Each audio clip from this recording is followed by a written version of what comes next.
an SIO South Maharashtra production.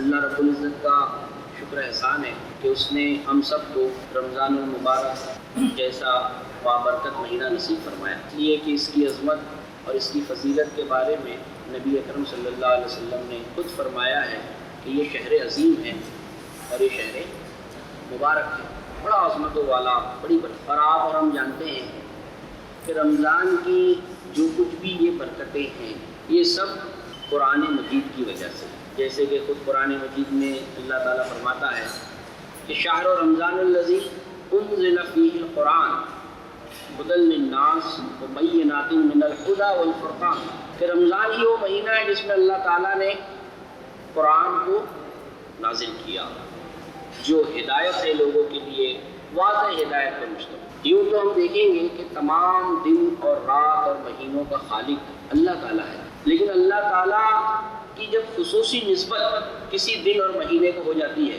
تو وہ مہینہ بابرکت ہو جاتا ہے، ورنہ تمام شے کا خالق اللہ ہے۔ آخر اس مہینے کو کیوں اتنی فضیلت ہے اور اس کی طاق راتوں میں، جس میں سے ایک رات میں ہم اور آپ بیٹھے ہیں، جس کو ہزاروں راتوں سے افضل قرار دیا گیا، کیوں؟ اس کی واحد وجہ یہ ہے کہ اللہ تعالیٰ نے اپنا عظیم اور برکت والا فیصلہ قرآن مجید کا نازل کرنے کا، جو ایسا سمجھیے کہ برسوں اس کے لیے انتظار کیا گیا، جیسا کہ قرآن مجید میں آتا ہے کہ بل ہوا قرآن مجید فی لوح محفوظ، کہ یہ بزرگ قرآن، اس کو لوح محفوظ میں اللہ نے کیا کیا تھا؟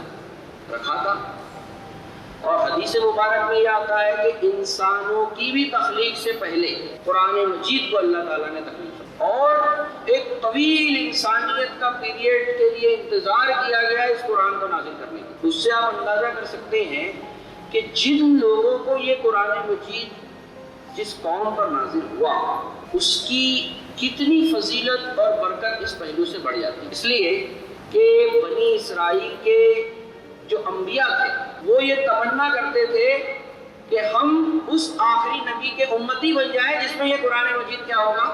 نازل ہو۔ تو یہ جو کچھ بھی فضیلتیں اس مہینے کو حاصل ہے وہ اللہ تعالیٰ کے کلام کی وجہ سے۔ اور ہم دیکھتے ہیں کہ جبرائیل علیہ السلام جو وقفے سے وحی لے کر آیا کرتے تھے نبی اکرم صلی اللہ علیہ وسلم پر، لیکن رمضان المبارک کا مہینہ وہ مہینہ ہے کہ جس میں بلا ناغہ روزانہ جبرائیل علیہ السلام دنیا میں تشریف لاتے، اور جتنا کچھ بھی قرآن مجید اس وقت تک نازل ہوتا، ایک بار جبرائیل علیہ السلام نبی اکرم صلی اللہ علیہ وسلم کو سناتے، اور پھر نبی اکرم صلی اللہ علیہ وسلم وہ قرآن مجید جبرائیل علیہ السلام کو سناتے۔ آخری رمضان میں یہ معمول 2 بار ہوا ہے، یعنی 2 بار جبرائیل علیہ السلام نے پورا قرآن مجید سنایا اور 2 بار اللہ کے نبی نے صلی اللہ علیہ وسلم پورا قرآن مجید سنا۔ دیکھیے کتنی خاص خصوصیتیں ہیں اس رمضان کو قرآن کے ساتھ۔ پھر آپ دیکھیے کہ اس قرآن ہی کی وجہ سے لوگوں کی تقدیریں اللہ تعالیٰ نے وابستہ کر، جیسا سورۃ دخان میں فرمایا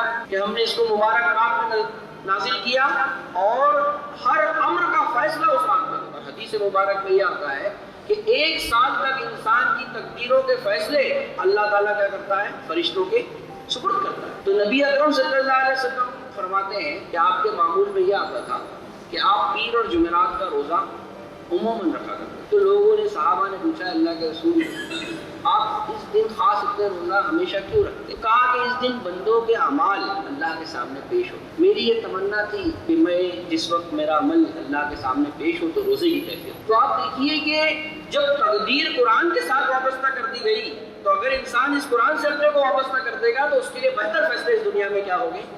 نافذ ہوگی۔ اور انسانی تاریخ بتاتی ہے کہ جن لوگوں نے اس قرآن سے اپنے آپ کو وابستہ کیا اللہ نے ان کے درجوں کو کیا کر دیا؟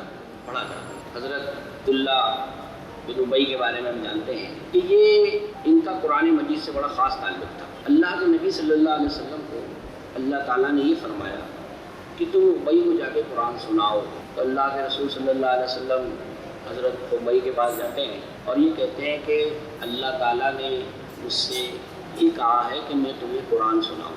تو ان کی آنکھوں میں آنسو آ جاتے، وہ کہتے ہیں کہ اللہ تعالیٰ نے میرا نام لیا ہے اللہ کے رسول، تو کہا ہاں اللہ تعالیٰ نے تمہارا نام لیا. دیکھیے اللہ رب العزت کسی بندے کا نام لے لے اس سے زیادہ اس کے لیے اور کیا برکت اور فضیلت کی بات ہو سکتی ہے. یہ کیوں حاصل ہوا؟ اس قرآن مجید کی تعلق سے. عبداللہ بن مسعود بہت نحیف پتلے دبلے صحابی ہیں.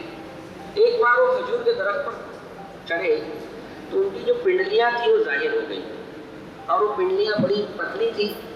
تو کچھ لوگ دیکھ کر اس کو ہنسنے لگے. تو اللہ کے نبی صلی اللہ علیہ وسلم نے فرمایا کہ تم اس کو دیکھ کر ہنستے ہو، حالانکہ اللہ تعالیٰ کی یہاں اس کی وہ منزلت ہے کہ اگر احد کے پہاڑ کو ایک جگہ رکھ دیا جائے اور عبداللہ بن مسعود کی پنڈلیوں کو، تو عبداللہ بن مسعود کی پنڈلیوں کا وزن بھاری ہوگا. کیوں؟ قرآن مجید سے تعلق. اللہ کے نبی نے فرمایا 4 عبداللہ سے قرآن سیکھو. اس میں ایک کون ہے؟ عبداللہ بن مسعود رضی اللہ عنہ. دیکھو انسان کی پرسنالٹی کے درجات بڑے ہو جاتے ہیں اس قرآن سے. اور قوموں کے بارے میں کیا آیا؟ حضرت عمر فرماتے ہیں ان اللہ یرفع بہذا القرآن ویضع بہ آخرین، کہ اللہ تعالیٰ کتنی ہی قوموں کو اس قرآن کی وجہ سے عروج بخشے گا اور اسے چھوڑنے کے نتیجے میں کیا کر دے گا؟ ذلیل و خوار کر دے گا. تو بزرگوں اور ساتھیوں، ہم اور آپ بھی جو آج یہاں بیٹھے ہیں اس تاک رات میں اسی اللہ کے کلام کو سمجھنے کے لیے بیٹھے. اور یہ عمل ایسا ہے کہ صحابہ ہر وقت مسجد نبوی میں اسے کیا کرتے تھے. ایک ایسا ہی واقعہ ہے، ملتا ہے سیرت میں، کہ آپ اپنے حجرے مبارک سے باہر جھانک کر آپ نے دیکھا تو صحابہ قرآن کی آیتوں پر غور و فکر کر رہے. تو اللہ کے نبی نے ان سے پوچھا صلی اللہ علیہ وسلم تم لوگ یہاں کیوں جمع ہو؟ تو کہا اللہ کے رسول ہم قرآن کی آیتوں پر غور کرنے کے لیے جمع ہیں. تو کیا تم اللہ پر ایمان لاتے ہو؟ کہا اللہ کا رسول ہم تو اللہ پر ایمان رکھتے ہیں. کیا تم یہ کہتے ہو کہ میں اللہ کا رسول ہوں؟ تو کہا ہاں اللہ کے رسول، آپ برحق اللہ کے رسول ہیں. تو سنو، بولے میں تمہیں خوشخبری دیتا ہوں کہ جس چیز کے لیے تم یہاں جمع ہوئے اس پہ غور و فکر کر رہے ہو، اس کا ایک سرا تو تمہارے پاس ہے اور اس کا دوسرا سرا اللہ رب العزت کے ہاتھ. دیکھیے انسان براہ راست اللہ سے کیا ہو جاتا ہے؟ اس کلام کے ذریعے جڑ جاتا ہے.